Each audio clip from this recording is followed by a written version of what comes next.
안녕하세요. 직업 때문에 서럽고 불쾌한 일을 당했던 60대 후반 여자입니다. 제 직업은 상조 도우미였어요. 장례식장에서 음식과 서빙 등을 돕는 일을 약 15년간 했었죠. 저는 비록 몸은 힘들어도 고인의 마지막을 잘 정리해드리는 제 직업에 나름 자부심이 있었습니다. 유족들의 슬픔을 보듬고 고인의 명복을 빌어드리는 의미 있는 일이니까요. 물론 장례식장에 자주 드나드는 일을 꺼림직하다고 여기는 사람들도 있더군요. 그래도 전 제 직업이 사회에 꼭 필요한 직업이라고 생각했고 남의 생각에 굳이 제 기분을 일희 일비하진 않았어요. 하지만 그 상대가 가족이 되니 그런 저도 상처를 받게 되더라고요. 최근 인생의 변곡점을 맞이한 요즘 나름대로 제 인생에 있어 큰 사건 중 하나였던 그때 일이 자꾸 생각났습니다.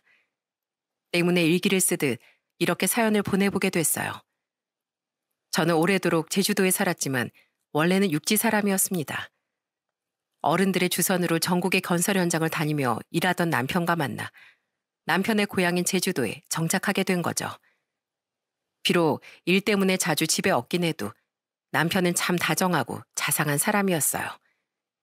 그런 남편 아래에서 저희 아들과 딸도 참 사랑스럽게 자랐습니다. 뭐? 상조 도우미를 해보겠다고? 어, 애들도 다 커서 서울로 갔고 더 늦기 전에 나도 직장을 가져보고 싶어. 아이들은 기특하게도 열심히 공부해 서울의 대학교에 진학했어요. 특히 머리가 좋았던 아들은 우리나라에서 손에 꼽히는 명문대에 입학하기도 했죠. 이후 3살 터울이던 아들과 딸은 대학 졸업 후 같은 해에 각각 취업에 성공했어요. 특히 아들은 내노라는 대기업에 취업해 제 콧대를 높여주기도 했답니다. 그런데 이제 자식들을 다 키워놨다고 생각하니까 저도 제 인생을 찾고 싶더군요. 때문에 저는 50대 중반의 나이에 상조 도우미로 취업을 했어요. 젊은 시절부터 종종 이웃들의 논밭일을 거들긴 했지만 결혼 후 어엿한 직업을 가지게 된 건 그때가 처음이었죠. 어머니, 일은 안 힘드세요? 일하면서 너무 우울하거나 하진 않으시고요? 맞아, 엄마. 물론 직업마다 고충이 다 있다지만 장례식장은 유독 분위기가 더 어두울 거잖아. 어둡다기보단 때론 침통하고 엄숙하지. 하지만 자신들을 돕는 우리한테 대부분 유족들은 많이 친절해. 조문 온 사람들이 마냥 울고만 있는 것도 아니고 다 사람 냄새 나는 곳이야. 엄만 사람들 아픔을 어루만져 줄 수 있는 일이 좋아. 아이들과 남편은 남다른 직업을 가지게 된 저를 걱정했습니다. 물론 저도 때론 유족들을 따라 눈물도 흘리고 일을 시작한 초반엔 악몽도 많이 꿨었어요. 무서워서가 아니라 남의 장례식을 계속 보다 보니 자꾸만 저도 저나 가족들 혹은 지인들의 마지막에 대해 상상해 보게 됐거든요. 반복된 상상은 그렇게 악몽으로 저를 괴롭혔던 거죠. 하지만 사람은 적응하는 동물이라지 않습니까? 조금씩 이 일에 적응이 되니 비로소 이 일의 진가가 보이더라고요. 그리고 세상엔 너무 다양한 죽음과 남겨진 사람들의 이야기가 있다는 것도 알게 됐죠. 기억에 남는 일화를 떠올려 보자면 참 많은데 그중 한 번은 국화 대신 빨간 장미꽃이 가득했던 한 장례식장이었어요. 당황한 저와 상조 직원들을 향해 고인의 아드님이 이렇게 말해주더군요. 놀라셨죠? 이해해 주세요. 저희 어머니가 꼭 원하셨던 일이거든요. 저희 어머님 평생 고생만 하고 사셨어요. 아버진 술하고 노루만 끼고 살다가 결국 바람까지 나서 어머니랑 절 버렸죠. 저희 외할아버진 남편한테 소박 맞은 딸은 필요 없다면서 어머니랑 인연까지 끊어버리셨고요. 저런 그러셨구나. 예전엔 딸은 시집가면 죽어서도 시댁 귀신이라고 하던 어른들도 꽤 있었어요. 지금 생각하면 아들이든 딸이든 똑같은 자식인데 왜들 그러셨는지. 그러니까요. 저도 제대로 본 적 없는 아버지랑 외할아버지만 생각하면 아직도 너무 원망스러워요. 어머니는 혼자서 야채 장사를 하면서 절 키워주셨는데 돌아가시기 전에 1년간 투병을 하면서 그러시더라고요. 자신이 죽으면 꼭 빨간 장미를 한가득 받고 싶다고요. 남들은 남편한테 꽃다발도 한 번씩 받아보고 살았다는데 난 맨날 초록색 풀떼기만 만지고 살았으니 세상 떠날 때만큼은 화려한 꽃을 원 없이 받아보고 싶다고 하셨어요. 그때 얼마나 눈물이 나고 후회됐는지 몰라요. 생각해보니까 열심히 효도한다고 하긴 했는데 저도 어머니께 꽃다발을 드린 적은 없었거든요. 어머니도 꽃을 좋아하는 한 사람의 여자였다는 걸 생각지도 못해서요. 그래서 가실 때만큼은 꼭 어머님 뜻대로 해드리고 싶어요. 아드님은 조문객 분들께도 양해를 구했고 조문객들은 향을 피우고 하얀 국화를 바치는 대신 빨간 장미를 헌화했어요. 게다가 빨간색, 분홍색의 장미꽃으로 둘러싸인 고인의 영정사진을 보니 괜히 사진 속 고인분께서 더 환하게 웃고 계시는 것만 같더라고요. 자신의 마지막 부탁을 들어준 아들에게 고맙다며 말이죠. 이런 감동적인 일화도 있었지만 가슴 찢어지게 슬펐던 사연도 있었어요. 그건 고작 초등학생인 딸을 교통사고로 잃었던 젊은 아이 엄마의 일이었습니다. 그 아이 학교 담임 선생님과 친구들 그리고 아이 엄마의 지인들 몇몇이 조문으로 오긴 했지만 가족으로 보이는 사람들은 전혀 보이지 않더군요. 쓸쓸히 홀로 앉아 영정사진만 보고 있던 아이 엄마가 딸을 가진 엄마로서 너무 안쓰러웠어요. 때문에 저는 퇴근 후 집으로 돌아가지 않고 잠시 아이 엄마의 옆에 엉덩이를 붙이고 앉았습니다. 그리곤 조용히 손을 잡아줬어요. 왜 가족들이 같이 없는지 모르겠지만 이럴 땐 손잡아줄 가족이 잠시쯤은 필요한 법이더라고요.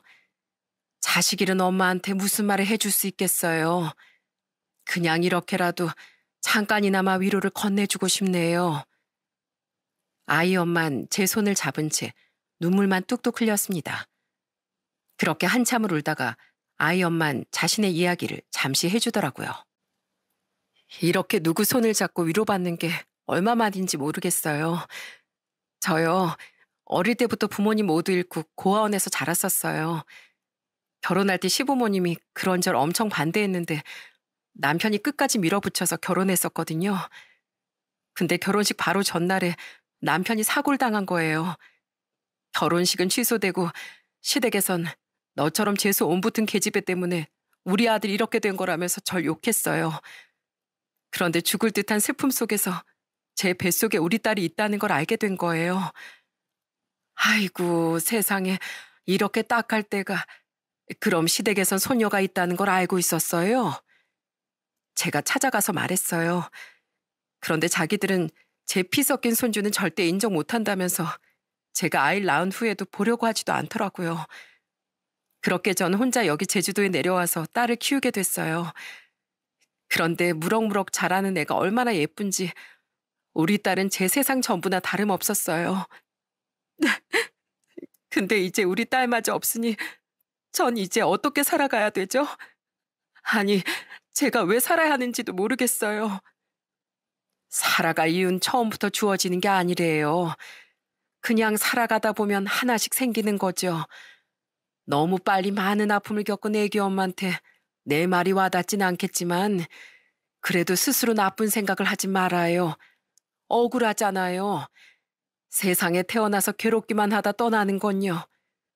그렇게 견디고 살다 보면 언젠간 분명 나처럼 이렇게 잠깐이 아니라 평생 애기 엄마 손을 꼭 잡아줄 소중한 사람이 나타날 거예요. 저는 최선을 다해 아이 엄마를 위로해줬어요. 그렇게나마 잠시라도 아이 엄마에게 든든한 친정엄마 같은 존재가 돼주고 싶었거든요. 장례식이 끝난 뒤 아이 엄마를 볼 일은 당연히 없었습니다. 하지만 저는 지금까지도 부디 그 가여운 그 아이 엄마가 지금은 세상 어딘가에서 환하게 웃고 있길 매일 빌고 있죠. 이 외에도 장례식장에서 대판 벌어진 가족 싸움이라든지 장례식장에서 밝혀진 고인의 선행 등등 기억에 남는 일은 참 많았습니다. 이렇듯 상조 일을 하며 저는 정말 다양한 사람 사는 모습을 봐왔어요. 하지만 그중 하나가 제가 될 거라곤 미처 생각지 못했죠. 그것도 너무 이르게 말입니다. 여보, 평생 고생만 하다가 이렇게 가는 게 어딨어. 조금 더 나이 들면 우리 둘 다 일 그만두고 유유자적하게 여행이나 다니면서 살자고 했잖아.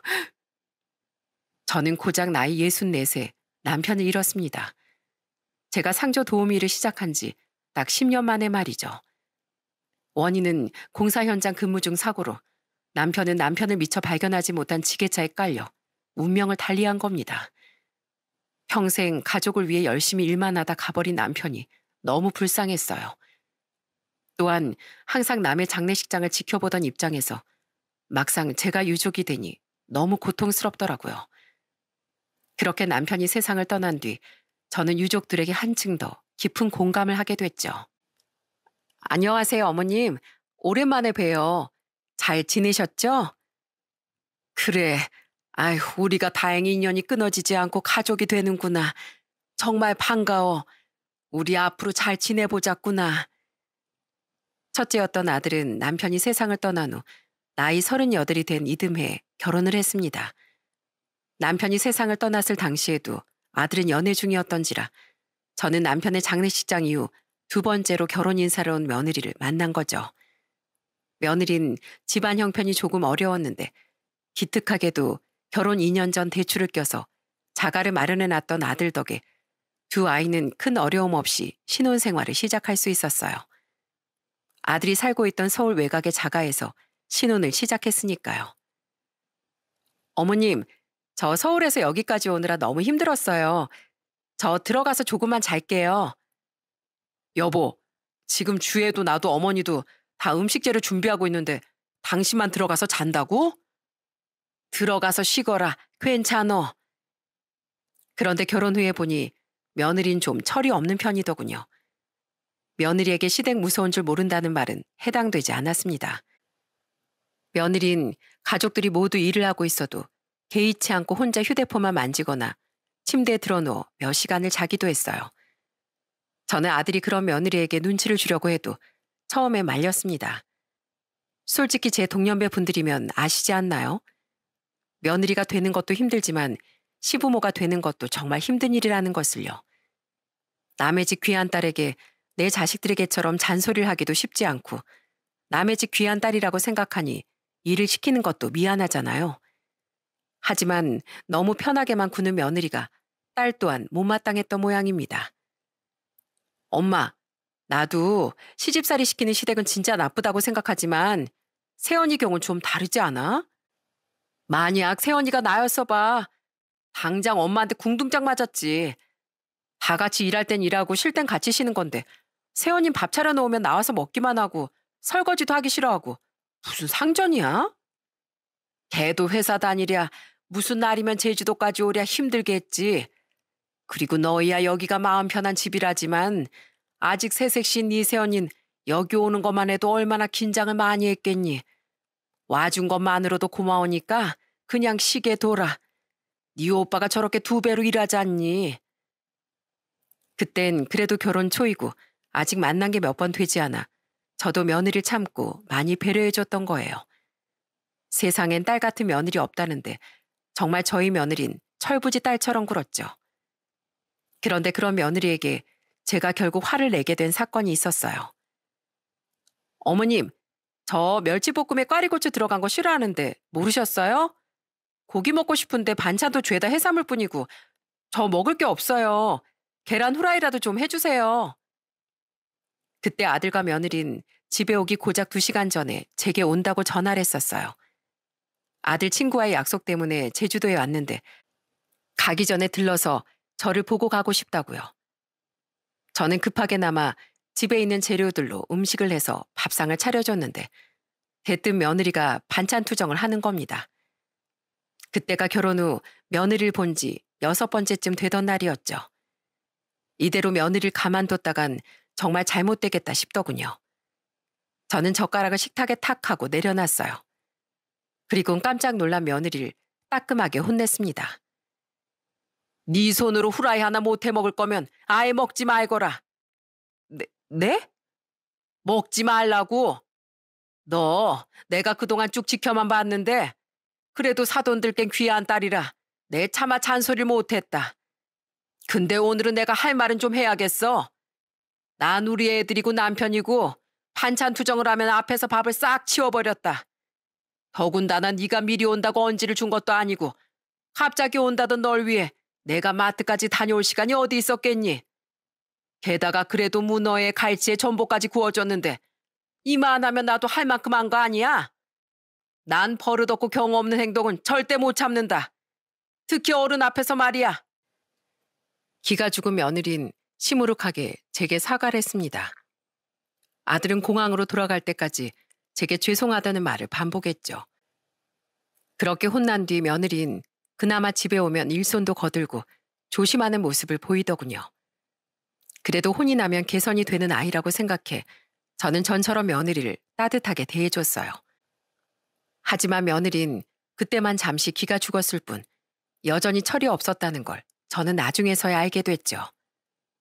뭐? 임신? 아이고 축하한다 얘야. 아니 말로만 이럴 게 아니지. 내가 서울 가서 맛있는 거라도 사주마. 며느린 결혼한 지 2년 뒤 드디어 임신을 했습니다. 소식을 들은 전 기쁜 마음에 서울까지 달려갔어요. 그리곤 며느리가 먹고 싶다던 비싼 소갈비까지 사주고 용돈도 건네줬죠. 심지어 며느리가 친구들처럼 꼭 시댁에서 산후조리원을 예약해줬으면 하길래 기쁜 마음으로 산후조리원도 예약해줬어요. 큰 금액이 조금 부담되긴 했지만 며느리 몸을 위해 그 정도는 흔쾌히 지출할 수 있었으니까요. 새 아가가 일을 그만뒀다고? 네, 자기 꿈이 현모양처였다고 앞으로는 살림하고 육아에만 집중하고 싶다더라고요. 정말 좋은 엄마가 되고 싶다면서요. 그래서 그냥 그러라고 했어요. 며느린 임신 6개월 차에 회사까지 그만두었습니다. 육아휴직도 충분히 되는 곳이었지만 앞으로 육아에만 집중하고 싶다면서요. 집 대출금도 남아있고 맞벌이가 중요한 시대라지만 대기업 다니는 아들이 돈도 벌 만큼 버니 둘이 알아서 잘 하겠거니 생각했어요. 그렇게 며느리의 출산 예정일은 점점 다가오고 있었습니다. 그런데 예정일이 다가오자 며느리가 제게 전화로 이렇게 말하더군요. 어머님, 저 출산할 때요. 굳이 힘들게 제주도에서 여기까지 오지 마세요. 뭐? 그래도 손주가 태어나는데 어떻게 병원을 안 가봐? 제가 친구들한테 들었는데 애 낳느라 몸도 제대로 못 가누고 씻지도 못해서 엉망일 때 시댁 식구들이 오면 그렇게 불편하다고 하더라고요. 제가 남편 시켜서 아기 사진 많이 어머니께 보내드리라고 할게요. 너 말 참 서운하게 한다. 너 불편하다고 나한테 손주도 보러 오지 말라는 거야? 아니요. 그런 뜻으로 말씀드린 게 아닌데. 어차피 어머님 오면 또 비행기 타고 가셔야 되잖아요. 남편도 어머님 잘 못 챙겨드릴 텐데 차라리 나중에 저 조리원까지 퇴소하고 집에 가서 제 몸도 좀 풀면 그때 오시면 안 돼요? 친정엄마가 와서 도와주신다니까 혹시 제 걱정은 안 하셔도 돼요. 부탁드려요, 어머님. 솔직히 너무 서운했습니다. 그 뒤로 며느린 2번이나 제게 전화해 오지 말라고 신신당부까지 했죠. 그러자 제 푸념을 들은 상조회사 동료 여자 몇 명이 이렇게 말해주더라고요. 요즘 며느리들은 시어머니 엄청 불편해 언니. 그래도 돌려 말하기보다 차라리 언니 며느리 솔직하게 말이라도 했네. 그 마스크 시국 심할 때 병원 면회도 많이 금지되고 그랬었잖아. 그때 차라리 몸 아프고 힘든데 시댁 식구들 안 와서 편했다는 말이 많더라고. 우리 딸이 산부인과 간호사거든. 그때 나한테 그렇게 말해줬어. 맞아, 양희 씨. 그래서 나도 재작년 우리 며느리가 손주 낳았을 때 영상통화만 하고 손주 보는 건 나중에 했어. 뭐 어차피 육지까지 멀기도 해서 말이야. 우리 때랑 지금 애들은 달러. 그냥 애 낳는 며느리 마음 편하게 맞춰줘. 그런 말을 들으니 세상이 참 많이 쌀쌀맞아졌구나 싶더라고요. 그래도 어쩌겠어요. 동료들의 말대로 며느리 마음이 편한 게 먼저죠. 저는 그렇게 전화로 아들에게 출산 소식을 들었을 뿐 서울의 병원으로 가진 않았어요. 제게 미안한 마음에 아들은 영상통화 동영상 그리고 사진으로 손주를 계속해서 제게 보여주었습니다. 아이고, 애가 너 닮아서 너무 잘생겼다. 크면 분명 너보다 잘생긴 남자애가 될 거야. 네, 너무 예뻐요, 어머니. 병원에 못 와보셔서 서운하시죠? 집사람이 임신 후기부터 정말 많이 예민해졌었어요. 아마 그래서 어머니께도 그런 서운한 부탁을 한 것 같아요. 죄송해요. 아니다. 어멈도 애도 건강하면 됐지. 아까 어멈이랑도 통화했다. 축하한다고 내가 용돈도 따로 보내줬어. 어멈 옆에서 잘 챙겨주고 너도 몸 안 상하게 밥 잘 챙겨 먹거라. 그래도 손주가 태어나자 며느리에 대한 서운함은 눈 녹듯이 사라지더군요. 그저 장하기만 했죠. 이후 며느린 제가 예약해준 산후조리원으로 들어갔는데 2주 뒤 퇴원할 때까지 제게 고맙다는 전화 한 통이 없었습니다. 거기까진 며느리도 정신 없겠지 싶어서 이해했어요. 저도 애를 둘이나 낳아봤으니까요. 그리고 며느리가 퇴소한 날 저는 드디어 아들과 서울로 올라갈 약속을 하게 됐습니다. 어머니, 덕분에 집사람 아주 편히 몸조리하고 집에 왔어요. 그리고 어머니, 이젠 손주 보러 오셔야죠. 제가 집 정리도 다 해놓을 테니까 편할 때 오세요. 아들이 그렇게 말했으니 저는 당연히 며느리도 제가 가는 걸 안다고 생각했습니다. 저는 드디어 손주를 볼 생각에 잔뜩 들떴어요. 저는 아들과 통화한 주 주말엔 일을 해야 했기에 그 다음 주 금토일 휴무를 내고 서울로 향했습니다. 며느리가 좋아하는 고기 실컷 먹었겠지만 그래도 몸 보양하라는 의미의 미역국까지 바리바리 싸서 말이죠. 손주 때문에 소란은 못 피우겠지만 그래도 그렇게나마 상을 차려 축하 파티를 해주고 싶었어요. 공항에 벌써 도착하셨어요? 금요일이라 못 모시러 가서 죄송해요, 어머니. 저 퇴근하고 집에 가면 7시쯤 되거든요. 집에 아내랑 아이 봐주느라 장모님도 와 계세요. 만약 저보다 일찍 집에 도착하시면 초인종 누르시면 돼요. 아들 집에 도착할 시간을 계산해 보니 얼추 아들 도착 시간과 비슷하겠더군요. 저는 낑낑대며 짐을 들고 아들의 아파트에 도착했어요. 어머마, 나다. 이상하다. 집에 없니? 사부인. 그런데 이상한 게 아무리 벨을 눌러도 집 안에선 대답이 없는 겁니다. 분명 아들이 집에 안사돈과 며느리가 있다고 했는데 말이죠. 더 이상한 건 며느리와 안사돈 모두 제 전화를 받지 않았다는 거예요. 며느리와 안사돈이 다른 일을 하고 있는 건가 싶어 문에 귀를 기울여 봤는데 집 안에선 아무 소리도 나지 않았습니다. 결국 저는 현관문에 등을 기대고 쭈그려 앉아 아들을 기다렸죠. 전화를 해볼까도 했지만 퇴근 중인 아들의 운전에 방해될까 봐 걱정됐거든요. 어머니, 왜 거기 그렇게 앉아 계세요? 아, 왔니? 아예 아무리 초인종을 눌러도 아무도 안 나와서 말이다. 어멈도 사부인도 전화를 안 받더라고. 어딜 간 겐지. 말도 안 돼요. 아직 태어난 지 한 달도 안 된 애를 데리고 어딜 나가요. 얼른 들어가요, 어머니. 20분쯤 뒤 드디어 아들이 도착했습니다. 그런데 쪼그려 앉아있던 절 본 아들의 표정이 아주 사납게 일그러지더라고요. 아들은 화를 사기려는지 숨을 크게 몰아쉬며 저를 데리고 집에 들어가더군요. 아니, 어머마, 사부인, 왜 집에 있었으면서 문을 안 열어주신 거예요? 그리고 집에 들어선 저는 기가 찬 광경을 목격했습니다. 현관에 들어서자마자 있던 식탁 의자에 앉아 안사돈과 며느리가 저를 보고 있었거든요. 두 사람은 뻔히 집에 있었으면서도 일부러 문을 안 열어줬던 거예요. 그리고 이어진 아들의 고함 소리를 듣고 저는 경악을 했습니다. 당신, 왜 우리 어머니한테 문 안 열어줬어? 내가 분명 어머니 오신다고 며칠 전에도 오늘 아침에도 심지어 퇴근 전에도 다시 전화해서 알려줬잖아. 장모님도 진짜 너무하시네요.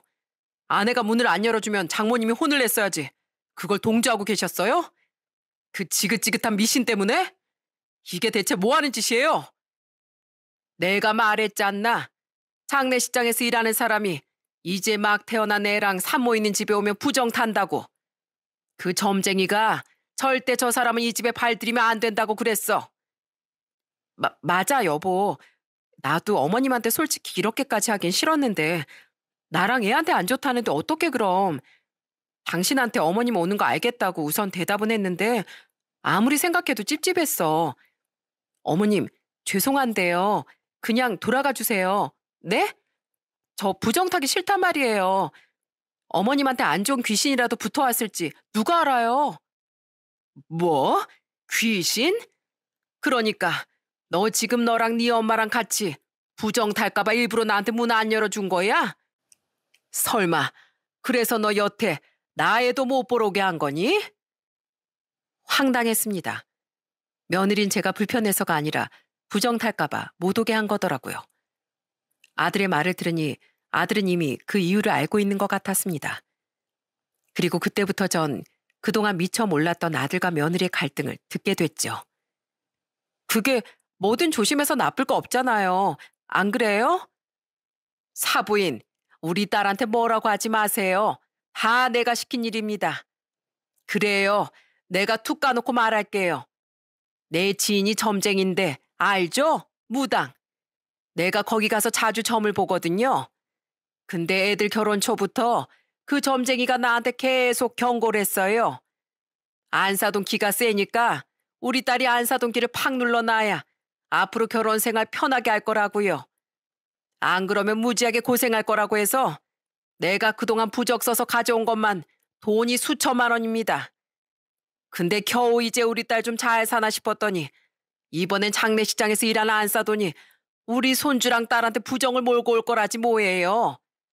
그래서 내가 비싼 구까지 했는데 그래도 적어도 애가 둘 될 때까진 안사돈 안 만나는 게 낫다고 했어요.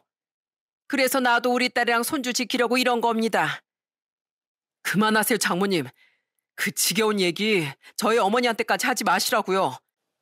그 무당 사자라고 제가 몇 번을 말해요. 그 무당이 시키는 대로 다 했는데 왜 처가가 폭삭 주지 않고 처형이 장모님이랑 인연까지 끊었겠냐고요. 다 그놈의 무당한테 속아서 부적값이니 국값이니 하면서 집안 거덜낸 장모님 때문이잖아요. 게다가 집사람도 그런 장모님한테 넘어가서 저 몰래 돈 빌려주다가 저번에 걸려서 이혼안에 만회했던 거 기억 안 나세요? 배가 산더미처럼 부른 뒤라 한 번 용서하긴 했지만 무려 2천만 원을요. 매번 장모님이 애군 맞겠다면서 저희 집 곳곳에 가져다 준 부적 때문에 이제 아주 미신이라면 지긋지긋해요. 여보, 우리 엄만 다 날 위해서. 시끄러워. 우리 어머님 그럼 자식 위하는 분이 아니야? 어떻게 우리 어머니한테 부정 탄다는 말까지 하면서 이렇게 박대할 수가 있어? 내가 분명히 말했지. 그딴 미신 믿고 우리 어머니한테 더 이상 함부로 굴지 말라고. 애 낳기 전이랑 조리원에서까지야. 당신 마음이 우선 편해야 되니까 내가 어머니께 거짓말해서라도 당신 맞춰준 거야. 그만큼 내가 애 생각해서 양보했으면 당신도 그만할 줄 알아야지. 어떻게 당신 주겠다고 이 많은 음식까지 싸들고 온 우리 어머니를 문전박대해? 아들은 그동안 서울에서 미신에 빠진 안사돈과 며느리 때문에 마음고생을 심하게 했던 겁니다. 들어보니 사돈 때 형편이 어려운 것도 다 안사돈 때문이었던 거죠. 저는 며느리가 그런 자기 엄마를 맡긴커녕 돈까지 몰래 해줬다는 얘기를 듣고 기함을 했습니다. 아들이 소리를 버럭버럭 지르자 두 모녀는 기세가 한풀 꺾여 보였어요. 그래도 끝까지 지기 싫었는지 며느린 이러더라고요. 조용히 해, 여보. 애 겨우 잠들었단 말이야. 그리고 솔직히 당신 어머니도 중요하지만 당신한테 더 중요한 건 나랑 우리 애 아니야? 우리 애랑 내가 만약 진짜 부정이라도 타면 어쩌려고. 당신 여기서 선택해. 나랑 우리 애야? 아니면 당신 어머니야? 그걸 지금 말이라고 해? 우리 애도 어머니도 나한테 똑같이 소중해. 근데 당신은 아니야. 우리 어머니 이렇게 무시한 당신 같은 여자 아내로도 필요 없어. 우리 애도 당신처럼 못돼 먹은 애로 키울 생각 전혀 없고. 당신 계속 우리 어머니한테 이딴 식으로 굴 거면 난 당신이랑 절대 못 살아. 그리고 장모님, 제가 베이비시터를 부르든 뭘 하든 할 테니까 이제 저희 집에 오지 마세요. 제가 애 생각해서 장모님도 집사람도 참았지만 이제 딱 여기까지인 것 같네요. 당장 나가세요. 그리고 두 번 다시 오지 마세요. 하지만 며느리의 말은 아들의 화를 더 돋을 뿐이었습니다. 아들의 입에서 이혼 비슷한 이야기까지 나오자 그제야 며느리와 안사돈은 사태가 정말 걷잡을 수 없게 됐음을 깨달은 모양이더군요. 굉장히 당황한 듯한 두 모녀는 갑자기 태세를 바꿔 애걸복걸하기 시작했어요. 김서방, 자네 지금 너무 흥분했네. 이제 막 애가 태어났는데 우리 딸이랑 못 산다니. 어? 아이, 우선 화 좀 가라앉히게. 저기 사부인, 제가 너무 경솔했습니다. 그래도 사람이 해선 될 일이 있고 안 될 일이 있는데 제가 우리 딸만 생각하느라 지나쳤어요. 죄송합니다. 어머님, 전 저희 엄마가 시켜서 하는 수 없이 한 일이에요. 진짜예요. 그래도 제가 엄마를 말렸어야 했는데 정말 죄송합니다. 여보, 나 지금 어머님한테 이렇게 사과하고 있어. 나 진짜 반성할게. 어? 어머님, 제가 진짜 잘못했어요. 네 엄마가 시켜서 한 일이라고? 방금 네가 나한테 한 표독스러운 말들을 다 들었는데 어디서 말도 안 되는 발뺌이야? 게다가 네 엄마 돕겠다고 돈까지 멋대로 빌려줬다며. 그럼 너도 지인즉 한통 속이었던 거지? 그리고 너 지금 생각해보니 그럼 내 앞에서 철없이 굴었던 것도 다 저 미신 때문이었니? 내 기를 누르려고? 아, 그게 그냥 믿져야 본전이니까. 어이가 없다 정말. 그랬으면서 어디 네 엄마 핑계를 대? 그리고 사부인, 딸 버릇을 호되게 가르치면서 키워도 모자랄 판에 아주 좋은 거 가르치셨습니다. 왜 그쪽 큰딸이 저렴까지 했는지 알만하네요. 오죽 질렸으면 그 착한 우리 아들이 저렇게 소리를 버럭버럭 지릅니까? 그리고 어디 내 아들 집에 엄마인 날 문전 박대하려고 들어요? 사돈끼리 어려워해야지. 그런 말도 안 되는 말을 하면서. 어머니, 더 목적 높이실 필요도 없어요. 여기까지 오느라 피곤하셨잖아요. 장모님, 나가세요. 전 이제 질릴 대로 질려서 부적과 빌려달라는 장모님 말도 미신 어쩌고 저쩌고 하는 말도 더 이상 듣기 싫어요. 게다가 저희 어머니 이렇게 무시한 장모님을 마음 같아선 장모님이라고 부르고 싶지도 않습니다. 그러니까 당장 나가세요. 안 그러면 집사람까지 같이 내쫓아 드려요? 알았네. 나가네, 김서방. 사부인, 제가 정말 미안했습니다. 자기 딸까지 같이 쫓겨날까 겁이 났는지 그제 안사돈은 쭈뼛대며 그 집에서 쫓겨났습니다. 며느린 고개만 푹 숙인 채 눈물을 뚝뚝 흘리고 있었죠. 저는 그런 며느리에게 이렇게 호통을 쳤어요. 난 그래도 최대한 널 딸처럼 아껴주려고 노력했다. 근데 나한테 용돈 타고 산후조리원 비용 받는 건 좋고 정작 내 얼굴 보는 건 싫었니? 그럴 거면 애초에 내가 주는 돈도 받지 말았어야지. 너처럼 감사함도 모르고 배은망덕한 애는 네가 앞으로 우리 아들이랑 이혼하지 않는다고 해도 더는 보기 싫다. 죄송해요, 어머니. 제가 너무 철이 없었어요. 죄송해요, 어머니.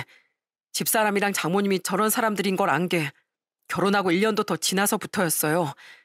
처음엔 조심하다가 뒤늦게 본색을 드러낸 거죠. 그때 저도 집사람이 어머니 길을 누르네 만회해서 그런 행동들을 했다는 것도 알게 된 거예요. 다 제 잘못이에요. 어쨌든 저 애를 들인 건 네 선택이니 더 이상 네 결혼에 내가 왈가왈부하진 않으마. 난 그만 가련다. 어머니, 이 시간에 제주도를 어떻게 가시려고요? 공항에 가도 비행기 못 타실 거예요. 그럼 찜질방에서라도 잘 거야. 그러지 말고 어머니, 하루라도 주무시고 가세요. 아직 손주 얼굴도 제대로 못 보셨잖아요. 아들은 그냥 가려는 저를 꾸역꾸역 말렸어요. 며느린 그 옆에서 어떤 말도 못하고 고개만 숙이고 있었죠.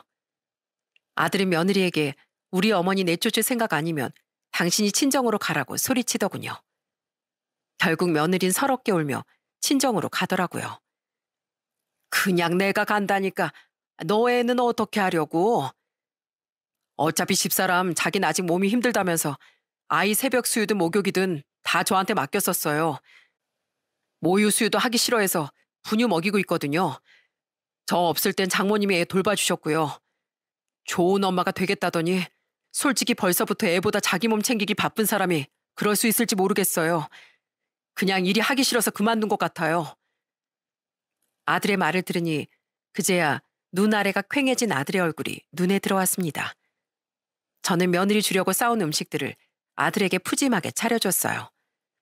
그리곤 아들이 밥을 먹을 동안 처음으로 손주를 안아봤는데 아무리 미운 며느리가 낳았다고 해도 예쁘기는 정말 예쁘더라고요. 어머니, 진짜 혼자 가실 수 있겠어요? 여기까지도 혼자 왔는데 왜 혼자 못 돌아가니? 얼른 들어가서 애 낳아봐.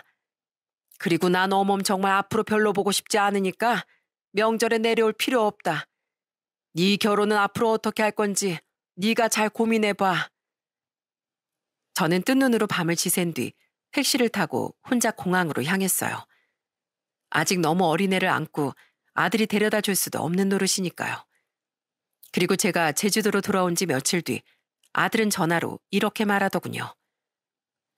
집사람이 그날 이후로 2번 다시 장모님도 집에 안 들이고 미신을 가까이 해도 안 하겠다고 약속했어요. 몇 날 며칠을 약속한다고 울면서 비는데 집사람 때문이 아니라 태어난 지 얼마 안 된 우리 아들이 눈에 걸리더라고요. 그래서 마지막으로 지켜보려고요. 그래, 기왕 그렇게 하기로 한 거 최선을 다해보거라. 아무리 화가 났다고 한들 아이가 있으면 그렇게 부분 떨어지기도 쉽지 않은 법인 걸 잘 알고 있었습니다. 하지만 여전히 며느리는 보고 싶지 않아 저는 다음 명절에 끝까지 아들 부부를 오지 말라고 했어요. 그리고 그 다음 설날엔 아예 장기간 일본으로 출장을 가 있던 딸을 보러 떠나버렸죠. 명절이라 비행기 값이 꽤 나오긴 했지만 오랜만에 딸도 보고 참 좋더라고요. 딸은 뒤늦게 모든 이야기를 듣고 기함을 했지만 괜히 속 시끄러내 더 심란하게 하지 말라며 저는 아들에게 전화를 걸려는 딸을 말렸었네요. 어머니, 저 이혼하려고요. 역시 사람은 고쳐 쓰는 게 아니었어요. 하지만 결국 아들은 며느리가 아이를 낳은 지 1년도 되기 전에 결국 이혼을 택했습니다. 설날이 지난 다음 달에 갑자기 돌도 안 된 손주를 안고 저희 집에 와서 이혼 이야기를 하더라고요. 주말도 아닌 평일에 갑자기 온 아들은 회사에 일주일의 휴가까지 내고 왔다며 제게 그동안의 이야기를 해주었어요. 그동안 저희 집에 장모님도 오지 않았고 그 일로 장인어른께서 사과도 하셨었어요. 장인어른도 큰딸하고 멀어지게 하고 집까지 망하게 한 장모님 때문에 미신이라며 아주 치를 떠셨거든요. 아는 약속처럼 완전히 미신하고는 멀어진 듯 굴었는데 그게 다 거짓말이었다는 걸 어제 알게 됐어요. 아들은 며느리가 미신은 끊었을지언정 다른 면으로 실망스러운 모습을 보였다고 말하더군요. 그 어린 손주를 직장도 안 다니면서 벌써부터 어린이집에 보냈다고 하더라고요. 어릴 때부터 사회성을 길러줘야 한다면서요. 며느린 현모양처 핑계를 댔지만 그냥 일을 하기 싫었던 게 맞았던 겁니다. 거기까진 아들이 그래도 참았었다고 해요. 맞벌이 부부에 비해 아이를 긴 시간 어린이집에 맡기는 것도 아니었고 그냥 이건 교육관이 다른 거라고 애써 합리화하면서요. 그런데 저희 집에 오기 전날 아들은 며느리에 대한 모든 신뢰를 다 잃은 겁니다. 제가 어제 머리가 아파서 회사 얘기하고 2시간 정도 일찍 퇴근했었어요. 근데 제가 집에 가니까 장모님이 와 있더라고요. 분명 저희 집에 2번 다시 장모님을 들이지 말라고 했는데 심지어 장모님 손에 부적까지 쥐어져 있었어요. 저를 보고 장모님하고 아내가 둘 다 미친 듯이 놀라더라고요. 그래서 제가 이게 어떻게 된 일이냐고 추궁했죠. 뭐라고? 솔직하게 말하라고. 전에도 계속 우리 집 이렇게 드나든 거냐고요. 예전에도 장모님이 아내만 있을 때 저희 집에 와서 이곳저곳 부적을 잔뜩 숨겨놨었거든요. 그때 생각이 나니까 절대 이게 처음이 아닌 것 같더라고요. 처음엔 장모님도 아내도 정말 어제가 처음 온 거라고 둘러댔어요. 그냥 장모님이 꿈자리가 너무 뒤숭숭해서 걱정되는 마음에 처음으로 부적을 써서 온 거라고요. 심지어 이제 막 온 거라면서 아직 부적을 한 장도 집에 안 숨겼다지 않겠어요? 그래서 제가 침대랑 소파부터 들어올려 봤는데 세상에 거기에 부적이 한 개도 아닌 여러 개씩이 들어있더라고요. 아들이 부적을 곧장 발견하자마자 그제야 두 모녀는 사실대로 실토를 했다는군요. 그동안 그 둘은 약속을 전혀 지키지 않았던 거예요. 며느린 아들에게 이런 말도 안 되는 말을 했다고 합니다. 여보, 당신하고 내 사이가 요새 너무 안 좋았잖아. 그래서 엄마가 걱정되는 마음에 그 무당분께 점을 봤던 거야. 근데 그 무당분이 전엔 미처 발견을 못했었는데 집터가 나랑 안 맞는 것 같다고 했대. 그래서 자꾸 당신하고 나 사이에 문제도 생기고 어머님이랑 나도 틀어졌던 거야. 맞네, 김서방. 그 무당이 참 용하다니까. 문제를 콕콕 아주 잘 찾아내. 기왕 애 낳고 사는 거 서로 사이좋게 살아야 하지 않겠나? 그래서 내가 자네랑 약속 어기고 이렇게 부적을 주러 왔던 거야. 다 자네랑 우리 딸을 위한 일이었네. 근데 이젠 정말 다시는 안 올게. 미안하네. 안사돈 또한 그런 며느리의 말을 거들었다고 해요. 이야기를 전해 듣는 저도 황당한데 아들은 얼마나 부하가 치밀었겠습니까? 심지어 계속 집을 뒤져보니 아기 침대 및 아기 기저귀 보관용 서랍, 심지어 아기 욕조 바닥에까지 부적을 붙여놨다네요. 아들은 며느리와 더는 못 살겠다고 판단하고 그 자리에서 이렇게 말했다고 합니다. 그렇게 무당말을 신뢰하신다니까 저도 솔직하게 말씀드릴게요. 저도 하도 답답해서 얼마 전에 용하다는 점집 물어물어 찾아갔었거든요. 근데 거기서 딱 보자마자 그러더라고요. 집사람하고 전 완전 상극이라고요. 계속 같이 살면 저뿐 아니라 우리 아들 목숨까지 위험해질 수 있으니까 당장 이혼하라네요. 사람들이 몇 달씩 기다려서 전 보는 용한 집이라는데 아무리 생각해도 너무 찝찝해서 안 되겠어요. 저 그냥 이혼하겠습니다. 뭐? 김서방. 여보. 부를 것 없어. 난 이제 당신 여보 아니니까. 나랑 이혼하면 당신도 괜히 당신 어머니 통해서 부적 받을 필요 없이 얼마나 편해? 이 한심한 여자야. 집터가 안 좋아서 나랑 사이도 안 좋아지고 우리 어머니랑도 멀어져? 당신하고 당신 엄마가 저딴 미신 믿으면서 돈을 펑펑 써대지만 않았어도 우리 어머니에게 무례를 범하지만 않았어도 당신이 그딴 미신에 빠져있을 게 아니라 우리 아들한테 조금만 더 헌신했어도 우리 사이가 이 지경이 되진 않았을 거야. 노력은 하기 싫으면서 돈만 주면 다 해결되게 해준다니까 아주 혹했지? 근데 인생 그렇게 안 편해. 어디 내 마음도 구슬하든 부적을 쓰든 해서 돌려보던가. 장모님, 얼른 내 집에서 나가세요. 저 진짜 장모님 얼굴 한시도 더 보고 싶지 않아요. 아니 김서방, 그 점집이 어딘가? 아이, 거기 돌팔이 아니야? 어딘데? 비밀입니다. 나만 알 거야. 가세요. 가! 아들은 막무가내로 안사돈을 쫓아냈다는군요. 사실 그 점집 이야기는 거짓말이었다고 해요. 하지만 하도 점쟁이 거린 안사돈과 며느리의 말에 이골이 나서 눈에는 눈, 이에는 이로 부딪힌 거라고 하네요. 그날 아들은 며느리에게 너 같은 여자에게 우리 아들은 절대 맡길 수 없으니 애는 두고 나가라고 했다고 합니다. 하지만 며느리가 울고불고하며 밤새 버티자 아들은 회사에 휴가를 내고 아예 손주와 함께 여기로 온 거라고 했죠. 며느리에게 일주일이라는 시간을 줄 테니 알아서 짐 싸서 나가라고 하며 말입니다. 그래도 안 나갈 것 같아서 여기 오는 길에 장인어른께도 전화 드려놨어요. 장인어른은 역시나 아무것도 모르고 계시더라고요. 저한테 미안하다고 사과하시는데 솔직히 장인어른은 무슨 잘못이에요. 그냥 얼른 집사람 좀 집에서 데려가달라고 부탁만 드렸죠. 아들은 고맙게도 쌕쌕 잠을 잘 자고 있는 손주를 보며 씁쓸한 표정으로 말했습니다. 저는 결국 이혼을 택한 아들을 안아주며 위로를 건넸죠. 아들은 일주일간 저희 집에서 편한 시간을 보냈어요. 저는 처음으로 마음껏 손주 얼굴도 보며 아들을 챙겨줬습니다. 그런데 아들이 저희 집에 온 지 나흘 뒤 며느리가 저희 집까지 찾아오지 않았겠어요? 마당에서 엉엉 울며 저와 아들을 부르는 며느리의 목소리에 우린 놀라서 나가봤어요. 여보, 나 엄마랑 집에서 쫓겨나게 생겼어.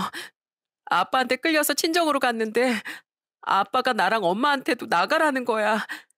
그럴 거면 친정으로 끌고 가지나 말지. 아빠가 엄마한테도 이혼하자고 그랬어. 진짜 엄마란 사람한테 질린다면서 말이야.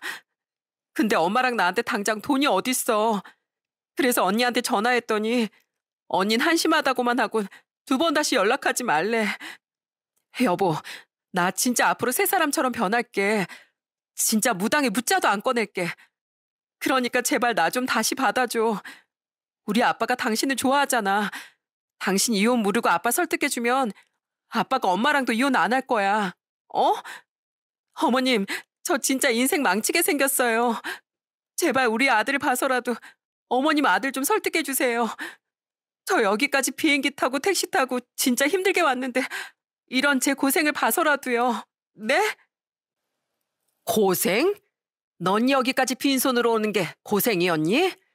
그러면서 2손 가득 음식까지 싸들고 서울로 간 난 왜 문전박대했어? 넌 참 역지사지가 안 되는 이기적인 애로구나. 누구 아들 인생을 네 아버지처럼 망치게 하려고 들어? 네 엄마를 보면 네 미래가 고스란히 그려지는데 썩 까거라. 난 너 같은 애한테 우리 아들도 우리 손주 인생도 더는 못 맡긴다. 며느리와 안사돈은 결국 박가사돈에게까지 수박을 맞을 위기였던 겁니다.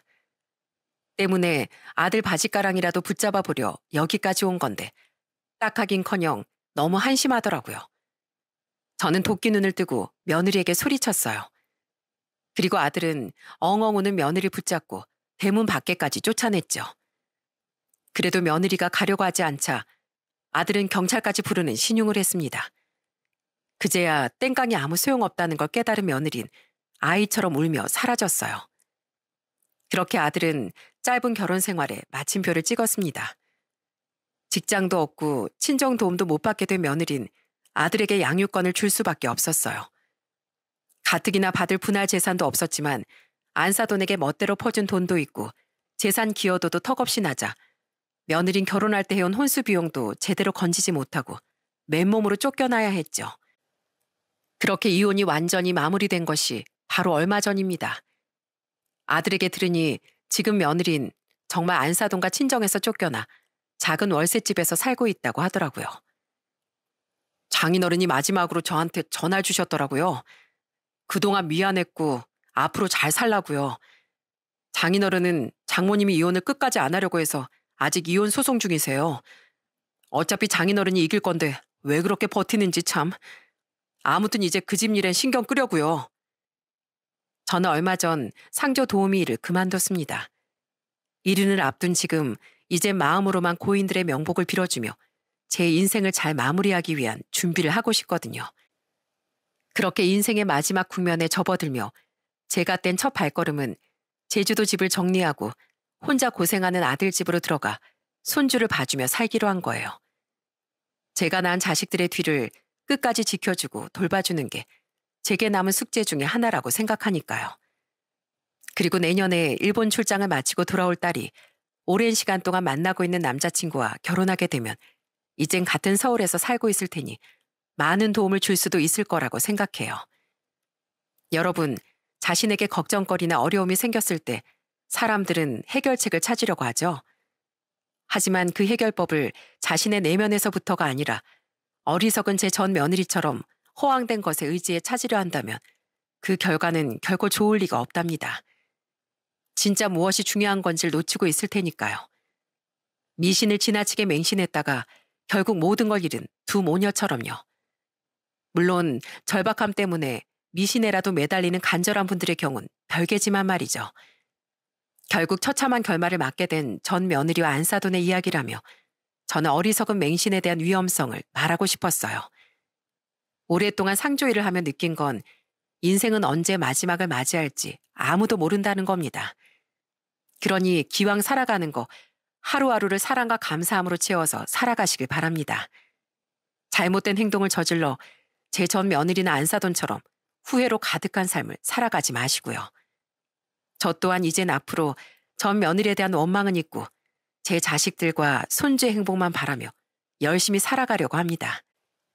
이제 그만 사연을 마무리하고 저는 이삿짐을 싸러 다시 가봐야겠어요. 이삿날이 오기 전에 조금씩 집의 짐을 정리하고 있었거든요.